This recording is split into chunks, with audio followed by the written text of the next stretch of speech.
Trash from other countries is making its way into Philippine waters. A study by the Mindanao State University Iligan Institute of Technology on drifting plastic bottles recovered along coast of Capayas Island, one of the southernmost islands of Palawan, found that 77% of the PET bottles collected were either from or manufactured in other countries. Most came from Malaysia, Vietnam, and China, based on the labels found on the bottles.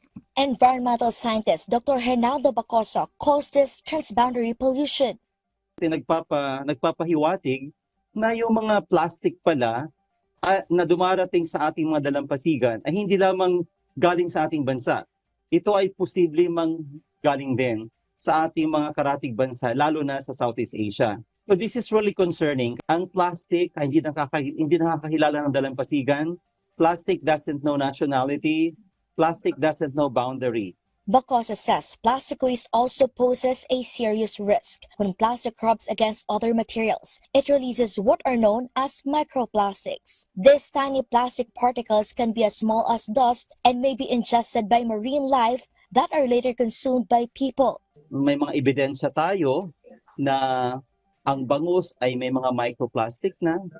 Tapos meron tayong mga pawikan dito sa Palawan na nung namatay nakita yung mga plastic sa tiyan nito. Pinag-aaralan din namin na yung mga microplastic pala nito pwedeng magdala ng bacteria, pwedeng magdala ng virus, pwedeng magdala ng heavy metal. So parang vector sila. Bacosa says fish and the human body cannot break down plastic, which can take hundreds of years to degrade. That means it is not just a threat to marine life and food security, but also to human health. Plastic na napag-alaman ng mga scientists sa Amerika na yung mga bangkay ng taong may dementia ay natagpuan na yung utak nun pala ay maraming microplastic. So hindi, yun, may mga ebidensyang ganon. Tapos may mga nagsasabi din na yung mga microplastic sa dugo ay nagkakaroon ng clogging. Ang plastic po ay isang synthetic material na talagang nakakasama sa ating kapaligiran at kalusugan. While cooperation among countries is important in preventing transboundary pollution or the movement of waste from one country into the territories of its neighbors, it is also important to stop the problem at its source or where the waste comes from.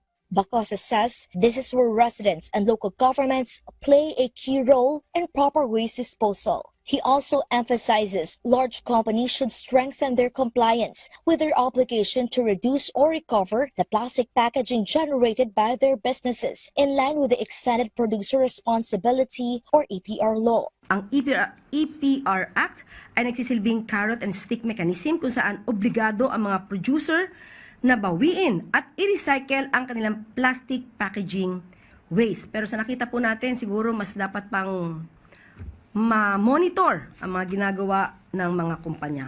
The Marcos administration is also pushing the government's waste-to-energy program, which is targeted to begin next year. The program aims to generate energy from waste that would otherwise end up in landfills or clog waterways and contribute to flooding. The Department of Energy is already starting to auction. So nagbibid na sila tungkol dun sa waste-to-energy project. Medyo mabilis naman yan. At yung waste-to-energy, it should be, as long as the financing is fixed and is available. Kalezal Pardilia for the Nation.